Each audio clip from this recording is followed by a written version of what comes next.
All right, welcome into In the Paint, everybody. Altitude Sports Radio 92.5, Nuggets and Jazz reaction live here at Ball Arena. I'm Dan Tanner, your host for In the Paint, 129-93. It's been a while since we've seen a blowout from the Denver Nuggets. And, it's funny because during this evening's game, I was thinking to myself, when is the last time we saw the Nuggets build up a big lead and actually sustain it? Well, they built up a big lead in the first quarter. They were tremendous defensively in the first quarter this evening, 26-15. The Nuggets won the first quarter, an excellent defensive first quarter for the Denver Nuggets. Then they let Utah back in this thing. Actually, the Jazz ended up outscoring the Nuggets 32-31 in the second quarter. It was a 10-point halftime lead for Denver, and then the Nuggets just came out and blitzed the Utah Jazz in the second half of this game. They did it with their defense again in the third quarter. Excellent defensive quarters in the first and the third tonight. So that was awesome to see. And then the fourth quarter, the Nuggets just put on an absolute show on the offensive end. 43 points in the fourth quarter. But that's not even the best part. Nikola Jokic did not play in the fourth quarter, and the Nuggets scored 43 points. That was amazing to see. But obviously, the coolest moment from tonight's game was Nikola Jokic at halftime, the 60-foot shot. I think everybody's still sort of waiting on the exact measurement of the shot as far as how many feet it was. It was definitely, I want to say, a little bit shorter than the miraculous, basically three-quarter shot that he hit earlier on this season, if you remember that. But this one was extra cool because it almost looked like a Sombor shuffle from 60 feet. In fact, let's just we got to go to the highlight real quick and break this thing down, because this was absolutely incredible from Nikola Jokic. This is Joker at the end of the second quarter doing what Nikola Jokic does. A straight drive. 4 to go. Jokic, the heave, count of the go. Nikola Jokic! Unbelievable. The Serbian heave once again. The Serbian heave. I love it. We got to watch it one more time. All right, pause right here. So it looks like he's almost off the wrong foot. Jokic, and then it goes right in. Count of the go.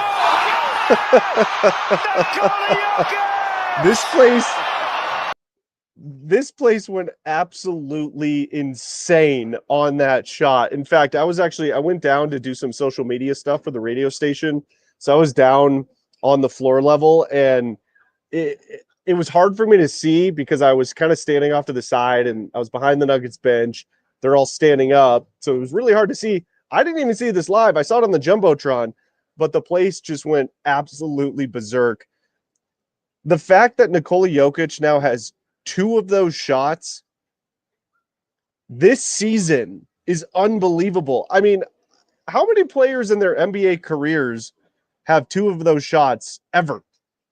And not even just in the NBA, in youth basketball, AAU, college, to have 2 of those kind of shots in the same season is nuts. But I just got back from Coach Malone's press conference, and he was saying that Nikola actually told him that he knew it was going in. I mean, that's how much of a feel Nikola Jokic has when he's shooting a basketball. He said he knew that shot was going in as soon as he let it go. Unbelievable stuff from the Joker. That is absolutely wild. And he didn't have to play in the fourth quarter, which is great. All right, so first of all, just kind of breaking down tonight's game, the Utah Jazz are terrible. So this was an excellent win for the Nuggets. They played great. Joker was awesome. It was great to see. I thought Russell Westbrook actually had a pretty nice bounce back game. In fact, to start that second quarter, I thought Russell was outstanding to start the second quarter. He was 2 of 2 from the field and had like 4 quick assists in that second quarter. He was really dealing the basketball tonight. You know, the more that I think about Russ, and I know that KJ and I had talked about on our last post-game show after Wednesday night's game, that I really am starting to question what Russell Westbrook's role is going to be when the playoffs begin here in a couple of weeks. I'm still giving myself time to think about this, but my initial thoughts tonight, seeing the way Russell Westbrook was playing, I think if Russ can show here down the stretch that he is going to be primarily be a distributor, then I think the Nuggets need to find him a role in the playoffs. What I don't want to see is Russell Westbrook become an outside jump shooter and try to be a primary scorer. That is kind of the conclusion that I've come to tonight. Now, look, there's still 8 games left to go in the season or whatever it is. So there's still time to sort of decipher and feel out what Russ's role is going to be as far as when the playoffs begin. But what I saw tonight from Russ was exactly what I think he was brought here to do, and that is to lead the second unit, be a distributor of the basketball, and really work the transition game, which he's very good at. He's been good at that his whole career. He's not quite as explosive in the transition game as he was earlier on in his career, but he can still get up and down the court. He's just not going to throw down thunderous dunks at this point in his career. And that's okay. So it was really cool to see this version of Russell Westbrook tonight. And I do think that is the version that the Nuggets want him to be come playoff time. I think that's what Russ needs to do in order to stay in the rotation come playoff time. So let me know your thoughts in the comments section. I'd love to read some of those as we go along and continue to react to the Nuggets' big victory over the Utah Jazz tonight. So a really cool stat in tonight's game for the Nuggets. They had 12 steals in tonight's game, which I believe is a season high. But not only that, they had 13 blocks. So they had combined 25 steals and blocks against the Utah Jazz tonight. Malone just said in his press conference he doesn't remember a game where the Nuggets have ever had double digits in steals and in blocks. So that was really cool to see. The Nuggets were just swatting everything around the rim tonight, it seemed like. And Peyton Watson, I tell you what, Nuggets fans, you should be getting really, really excited about Peyton Watson, because not only is he probably the best defender on the team, or at least he's the best shot blocker on the team. I think Aaron Gordon is still overall just your most effective defender because he can guard all 5 positions if he needs to. And that's going to be really important when the playoffs start. But Peyton Watson is not only getting better on the defensive end, not only getting better at blocking shots, which he's been their best shot blocker over the last 2 seasons, I would say, but he is really starting to be effective on the offensive end of the floor. And that is what it can really take his game to the next level. The Nuggets have a bench problem. Okay, I think everybody watching this understands that. They have had an issue with depth all season long. They've had an issue with scoring when Nikola Jokic and the starters are not on the floor. Hell, even when they do stagger Michael Porter Jr. and or Jamal Murray with that second unit, they still seem like they struggle to score the basketball. But Peyton Watson is becoming a very real threat on the offensive end of the floor. He's been knocking down his outside shots more effectively and efficiently. And he has been, shown that he can be somewhat consistent in the mid-range, and then he's super athletic around the rim. I mean, the sequence we saw tonight where luckily he's fine. Malone said he's fine, but I think it was Aaron Gordon missed a shot. Peyton gets the rebound, dunks that thing home, and then the Jazz turn it over, and Peyton actually fell down on his dunk. And so he was still in the backcourt. The Nuggets get a turnover, and then Peyton just throws that thing down. It was a pretty funny moment we're going to hear from Coach Malone here in just a second, but you know, being here live, you winced for a second because it was an awkward landing for Peyton Watson. There's no doubt.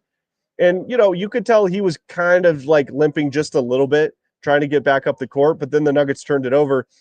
And Malone said, everybody's hurt until they see a free, lane to drive to the basket. And he's like, you looked fine. And then he threw that thing down and this place just went nuts. And boy, the energy that Peyton Watson provides to this team when he can be effective on both ends of the floor is really something special. And the fact that he is really evolved in his offensive game is a really scary proposition for the rest of the NBA, because he's probably the most just pure athletic dude on the team. Him and Aaron Gordon. I mean, Gordon's obviously a little bit older, but if he can become a reliable scoring threat on the offensive end for the Denver Nuggets, that adds a completely new and different dimension to this basketball team, especially when he's coming off the bench. Now, obviously, he gets the start tonight because Jamal Murray, if you missed it, was held out of tonight's game with a hamstring strain. I don't like hearing that. Now, the team did say that this was more precautionary. In fact, Jamal did go through his entire pregame warmup, which is usually a sign that somebody's playing. So I view that as a positive sign that Jamal was able to do that. I think the Nuggets are just being extra cautious right now with any of these nagging injuries that could turn into something more serious if they don't tread very carefully. And they've got the next 3 days off. So I get why, and they were playing the Utah Jazz, who are awful. So I get why the Nuggets made the decision to sit Jamal Murray tonight. It was absolutely the right decision for them to do that. And now, so really he was off, talking about Jamal, off yesterday, off today, and then won't play again until Tuesday. That's 5 days off minimum for Jamal Murray to try to get that hamstring ready to go. So it was obviously the correct move from the coaching staff tonight. All right, let's add in our guy KJ Granderson. KJ, live here at Ball Arena, reacting to Nuggets and Jazz. KJ, I was just talking about just how impressive Peyton Watson has been this season for the Nuggets. And, he missed a month earlier on this year. But what I was saying, and I kind of came to this realization during tonight's game, if Peyton Watson shows what he has been, continues to show what he has been on the offensive end of the floor, where he really has become a legitimate scoring threat for the Denver Nuggets, if you're getting offensive production from Peyton Watson, especially when he's coming off the bench, obviously he started tonight because Jamal was out, but that adds a new dimension to what the Nuggets bring on the court, especially in the offensive end, and it helps the bench out a lot. I think Nuggets fans should be really excited from what we've seen from Peyton Watson so far this year. No, I agree 1,000%. I think, Peyton Watson, he understands what's asked of him. He understands what his role is and what they need from him. I mean, look, he knows defensively that he will be there, but offensively, that was always kind of the biggest thing. So we saw moments this year where he was starting to get comfortable taking that corner three. And we saw moments this year where he was getting comfortable bringing the ball up the court and, setting up the offense and things of that nature. You're seeing like little evolutions of Peyton Watson within the Nuggets offense. That's like, okay, if they can continue to have success with that, I think in the long run, that could be great for the Nuggets bench. So let me lean this way, Dan. Like, I personally have seen enough from Peyton Watson to believe that we will get glimpses of this in the playoffs. But I'll be lying to you if I said we would get it every single game. And I think that's the challenge we're dealing with right now when it comes to what exactly will we get from the bench night in and night out. I think let's do it like this. If it's a 7-game series, I believe 5 out of the 7 he will be in double-digit scoring. Okay. Yeah. I mean, I would say that's fair. Um, you know, we were both pretty hard on Russ after Wednesday night's game. And I think rightfully so, by the way. I kind of came to another realization. Had a lot of realizations. It's easy to do that, KJ. It's easier to think just kind of in your head when you're up by 40 in the fourth quarter. It just kind of lets you sit there and like think about the game and not be like super locked in. Right. But the way Russell Westbrook started that second quarter, I really was a fan of, because the reason I was a fan of how Russ started that second quarter was he was distributing the basketball very effectively. And I think where Russ runs into trouble at times is where he tries to be the primary scorer with the second unit. And especially if he's just taking outside shots, because that's not his game. But when he is in distributing mode, that's, I think, when he's at his best for this team specifically. So, I mean, it was really cool to see how effective he was to start that second quarter. And the Nuggets were rolling early on in the second. They had some defensive lapses, obviously, in that second quarter. But I will say, because we were talking to the point where it's like, man, is he going to play his way out of the playoff rotation? Right. Now, if he can play like he did tonight, where he's a primary distributor of the ball, I think that's what will keep him in the playoff rotation. What do you think? No, I agree. He has to get to a point mentally where it has to be pass first. When he is driving to penetrate the lane, I think he has to think kick, not score, because he'll look for foul calls in moments where they won't be there. In the playoffs, refs tend to swallow the whistle. Well, and he's not a great free throw shooter. And he's not a great free throw shooter. And he's an inconsistent three-point shooter. And when he gets downhill 100 miles per hour, you don't know what's going to happen. Is he going to lose the ball out of bounds? Is he going to make the layup? Is he going to complain to the refs? I mean, we can go on and on and on. So, I mean, that's the thing, Dan. Like, if the switch can flip for him to be pass first and then be aggressive in moments where it makes sense, then he'll be great. We won't have anything to worry about, and Jalen Pickett will never see the floor. But because we know the challenges that come with Russell Westbrook, we always have in the back of our mind, Dan, like, how long can you wait before you put Jalen Pickett in just to spell this turnover issue? That's the other part of this that you and I were talking about, is the turnovers have been bad. Now, I'll have to look at what Russ had tonight as far as turnovers. He definitely was taking care of the ball better tonight, it felt like. I mean, he still had 6 turnovers. But what was it, 2 games ago against the Bulls, I think he had 10. So maybe that's why it feels better. So that's definitely still an issue. It is. There's no doubt about that. But he was pretty efficient tonight, 6 for 10 from the field. Just took 3 3-pointers, which my limit is 2. If you remember, that's my rule for Russell Westbrook. And they better be wide open corner threes, okay? But he was efficient, hit 4 or 5 from the line. So, okay, pretty good. 7 assists. He had 4 of those early in that second quarter, and he was a plus 18. So, yes, you're right. The turnovers with Russ are an issue. And what bugs me more than anything about Russ's turnovers is a lot of them are self-inflicted.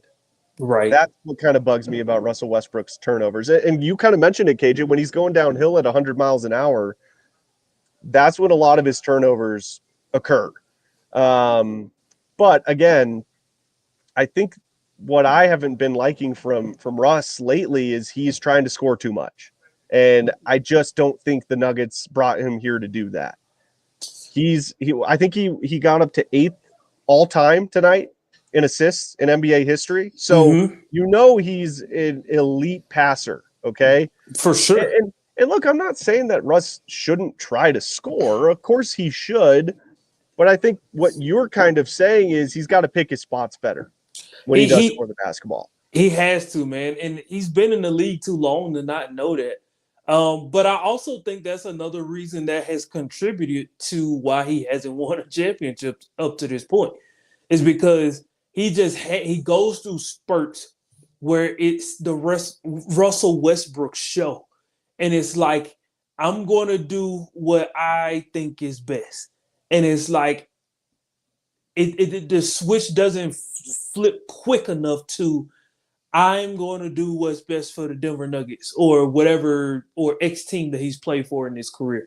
And it's just like at times that has haunted him. Now, Nikola Jokic, for the most part, is egoless, which is why you don't see them have much friction. But you saw someone he played with who had a lot of ego in LeBron James. And I thought you were under going to the say Jamal. surface. I thought that's where you're going.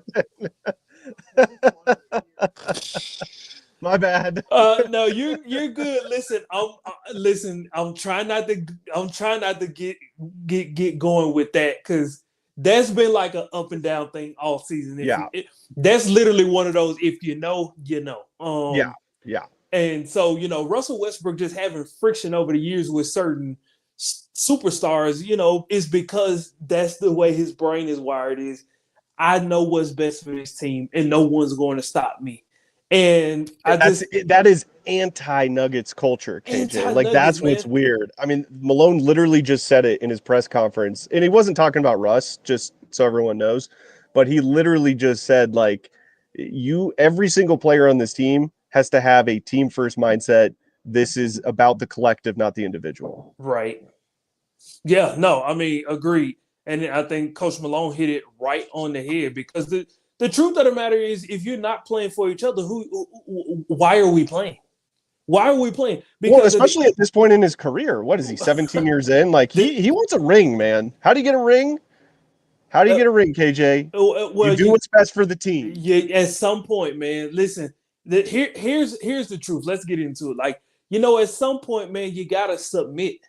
I think when you spend your whole life trying to be the Mr. or Miss Independent guy or girl, it's like, okay, well, that gets you out of accolades. And when you walk on that red carpet, it's like, ooh, like, cool, wait, whatever. But when all of that stuff dies down, and when you look back over your life and you look back at what you could have accomplished, the main thing you came into this league for, you got to ask yourself, why didn't I do that? And I think Russell Westbrook, he struggles with asking himself that question because what he's done has worked for him for so long individually.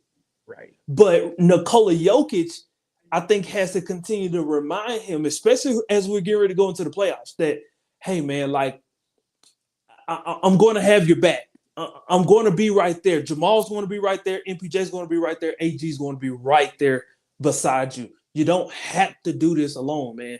And I think that has to be the seed that's planted going into the playoffs. I don't know why we haven't planted this seed the past 74 games, but I won't dwell on the past. We'll focus on the future. Tried. I mean, I don't know, but you've got to imagine, KJ, with the culture of the Nuggets locker room, like I was just talking about, you've got to imagine this has been. He knows.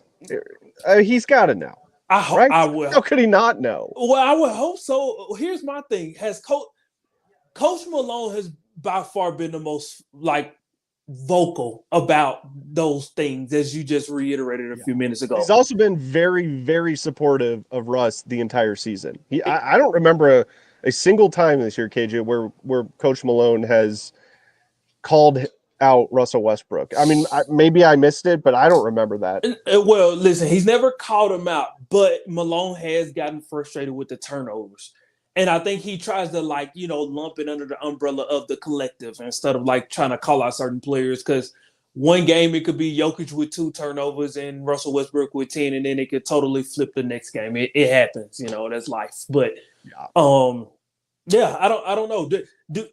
Okay, and I try to stay away from this because this is like hot takey, because I know this is what take. Don't stay away from it. Embrace it. This is what people try to lean on when they have nothing else.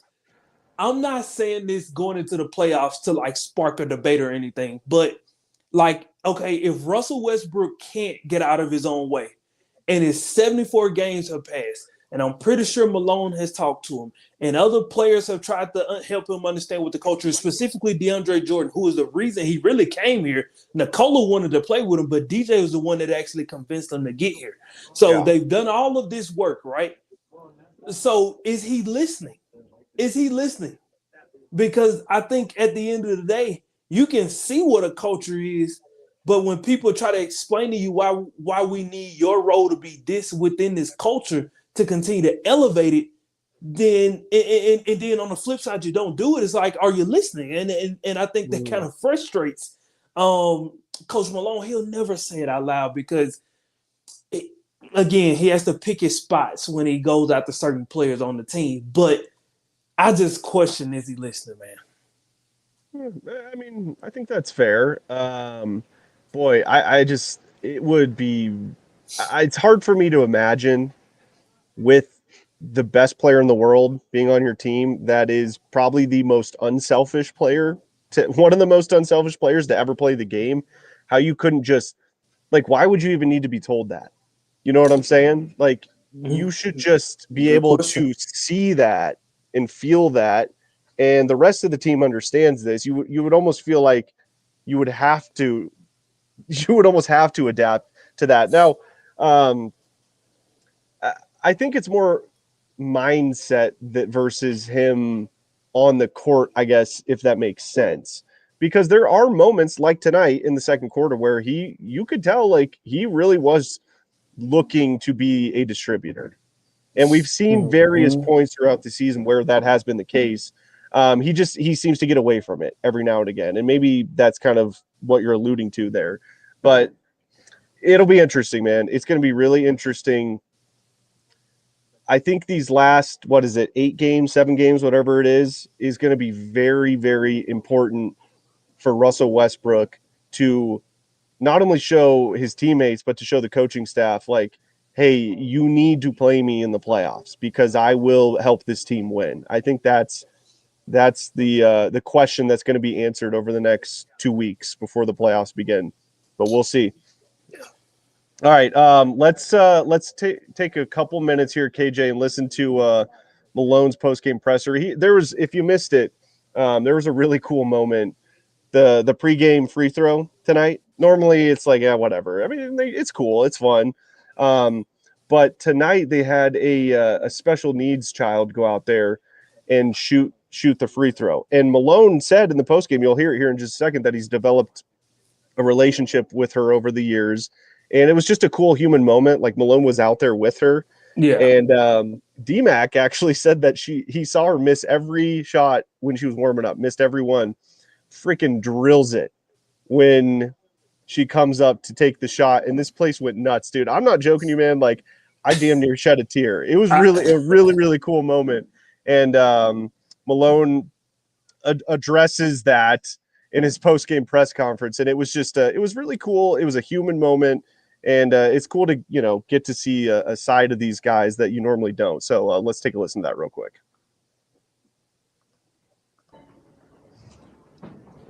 Coach, I know you don't necessarily love to relax during games, but at what point were you able to relax and enjoy your When the final buzzer went off.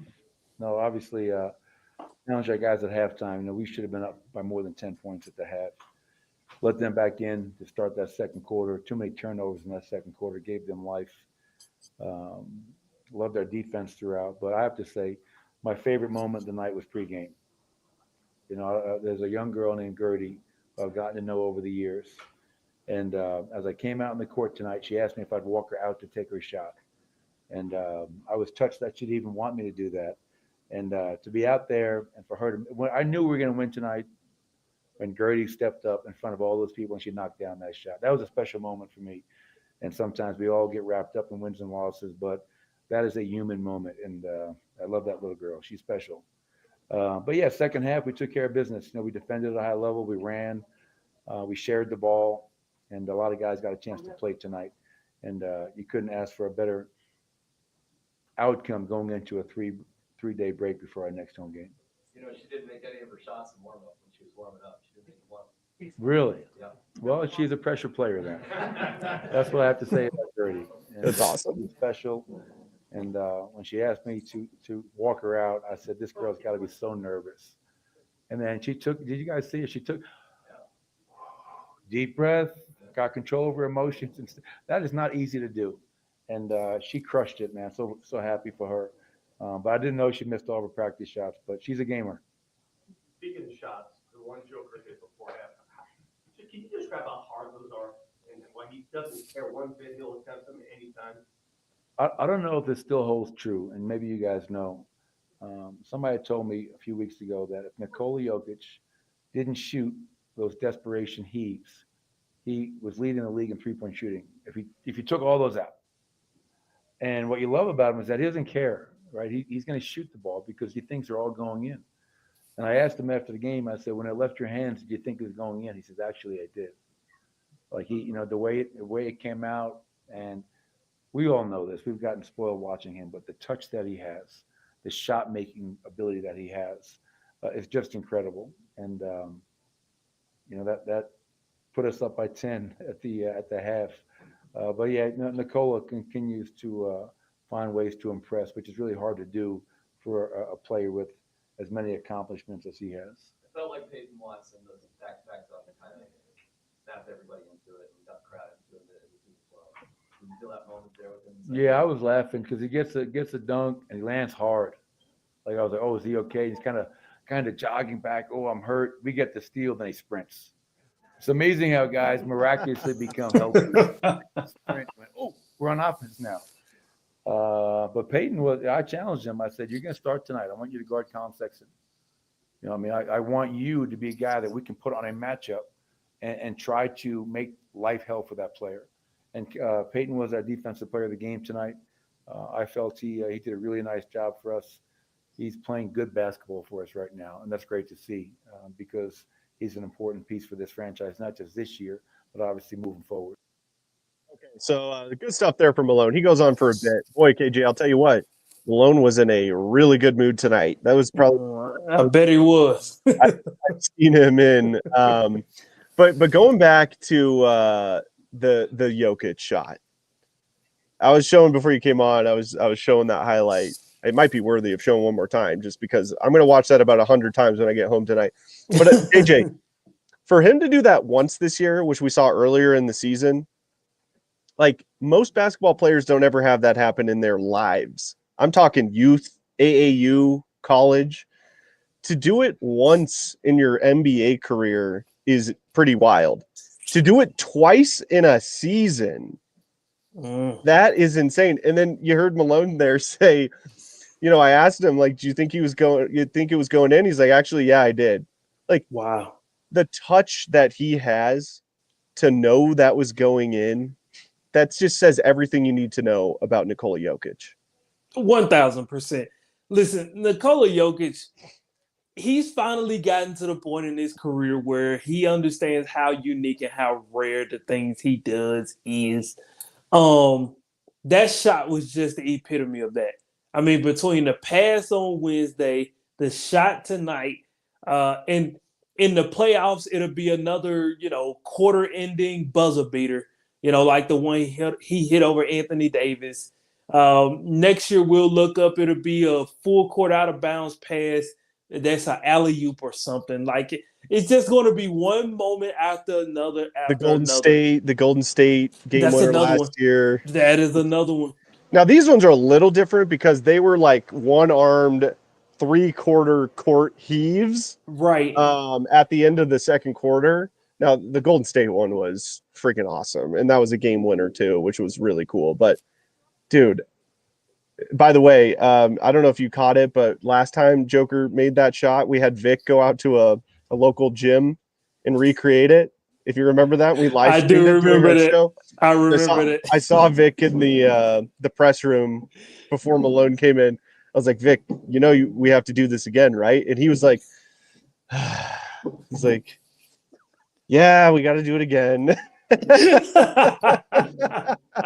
He's like, this one's going to be harder, though, because it literally was almost a Sombor shuffle, the way he shot it. Like, that was what was so unique and cool about the shot tonight. And not only that, no backboard. And it was a swish. Was the other one backboard? I can't remember. No, that was a swish as well. They were both wow. So both of them were nothing but net too. Nothing but net, man. Wow. I I mean, the mean, Penn State game winner was backboard, but who cares? I mean, but the Mhm. fact that he did that both nothing but net. By the way, Vic's was nothing but net too, so I give him credit for that. Listen, we'll give him credit for something. He said on Monday, we'll see if it happens, but he said on Monday we're gonna try for it again. So that'll be fun. Do you think he can do it? Do you think Vic can pull it off? Oh, there's no doubt I can do it. It's getting him to the I gym don't to know. do it. Yeah, exactly. Will he get the motivation to, after his show, go to the gym and do it again? It was cool though, man. It was a cool moment. So, dude, it was awesome, man. Dude, it literally stole the entire third hour of you guys' show that day, and I was like, I'm intrigued. I don't want to leave, but I had to leave, so I was listening in the car, and then when you uploaded the video, I just went back and rewatched it because I was like, that's how much I didn't want to leave because I knew he was going to make it at some point. And probably, we'll call it 5 minutes after I left and got in the truck, he ended up making it. I was like, I should have stayed. that was great. That was great. All right, two things before we get out of here, KJ. Number one, our guy Kevin he's upset with you. Can you take a guess why Kevin is upset with you? Oh man, something I said about Russell Westbrook. No, it's nothing you said. It's your apparel. He doesn't like your Steelers hoodie. You're in Broncos country, KJ. Oh man. I mean, like, come on, bro. What are we doing here? First and foremost, I'm going to tell Kevin the same thing I tell anybody else. Kevin, I'm looking into the camera. I'm talking directly to you, my friend. If you would like to send me Broncos paraphernalia, I wear a large. I can get you the address to the station, and I will do an unboxing, and I will tag you and do all of the things, whatever you want me to do, my friend. I'll wear this, take it off, put on a Broncos shirt or jacket or whatever, just so that I can ingratiate myself in the Broncos country. Kevin, whatever that needs to look like, you let me know. You let me know the time and place. I'm good for it. So did somebody send you that current Steelers hoodie that you're wearing? Did somebody send that to you? Oh, no. So you bought that yourself? Oh, well, listen. Oh, okay. So you want us to buy you Broncos stuff, but you're willing to purchase Pittsburgh Steeler gear. Okay. well, listen, a gift, you usually appreciate that a little bit more, right? Right? I mean, yeah. Everything's better when it's free, right? Right, exactly. All right, KJ. Lastly, it's all right. We'll get you there. Don't worry. Oh, well, I appreciate it, Dan. Denver will. You just naturally, you get ingratiated into the Denver culture, and it just happens. So it might take some time, and the Steelers are going to be bad next year. So I'm looking forward to that. But lastly, all right, KJ, we've got the Minnesota Timberwolves coming into town on Tuesday. It's the fourth game of the Nuggets 5-game homestand. Then they've got the Spurs on Wednesday. 3 days off, tomorrow, Sunday, and Monday. The Nuggets have lost 3 games to the Timberwolves this season. They knocked them out of the playoffs last year. I really think that the Nuggets need to get over this mental hurdle of Minnesota before the playoffs begin, because I just have a feeling that these teams are going to meet up again in the playoffs. This, to me, is the most important game of the regular season coming up on Tuesday because of what happened last year in the playoffs and what's happened so far this year in their regular season matchups. What do you think the Nuggets need to do to finally get over the Minnesota Timberwolves? Well, I think it's I want to say it's simple, but it's not as simple as I'm about to make it out to be. The truth of the matter is, it's a mentality thing. They've got to go into this game saying, we owe you. And Peyton Watson talked about that in his post-game interview with Vic Lombardi. You've got to go into it mentally saying, we owe you one. That's really what it boils down to. Because when you look in the mirror and you ask yourself the question, is this man or are these group of men better than me? it's one thing to say no, and it's another thing to believe that it's a true no. And I think there has to be a psychological switch mentally where it says, not only are you not better than me, I'm going to show you. So I want to see the Nuggets get into playoff mode on Tuesday. And I want them to go to a deeper place. That mentality of, hey, we got a chance to win it all this year type of place. And I want them to execute that. So if they can mentally flip the switch like they've been trying to convince us all season, then KJ will lay off. If they can't overcome the psychological parts of dealing with the Minnesota Timberwolves more than the physical, then I personally believe that it will give everyone all the ammo they need to explain, show, and tell in regards to laying out the case for why the Nuggets will fall again. I like that. I do think it's a mental hurdle more than anything. Mm-hmm. And I really liked when you said that go into that game as if it's a playoff game. In fact, I would go as far as saying it meant mentally or mentality wise, if you will, the playoffs begin Tuesday for the Nuggets. And how many times, not just in basketball, but in sports in general, do we see teams that are scraping their way into the playoffs, grinding it out? If they lose a couple of games, they're out of the playoffs. And they get on a hot streak to make it into the playoffs, and then they just catch fire. We saw it in 2019 with the St. Louis Blues in the NHL. They had the worst record in the Western Conference in like the middle of January. They're scratching and clawing their way into the playoffs. They end up winning the Stanley Cup. So I love that mentality of the playoffs start Tuesday. I think that's what the Nuggets mindset has to be when they play the Minnesota Timberwolves coming up. And let's go. Yeah, let's do it, man. Like I don't think the Nuggets can afford to waste any more time. I need everybody to play on Tuesday. I don't want any rest. I don't want any of this nick-nagging, none of that. I don't want any of it. I don't want to hear any of it. If you want to sit out the following game on that back-to-back on Wednesday, be my guest. But that Tuesday, I don't want to hear any excuses. You're coming off, you will be coming off of 3 days of rest. So everybody should be geared up towards playing. Everybody should be feeling better. Everybody should be looking good, thinking good, smelling good, all the things, okay? So when you step on the court against the Minnesota Timberwolves, the excuses, you leave them at the door. Don't bring them in your car.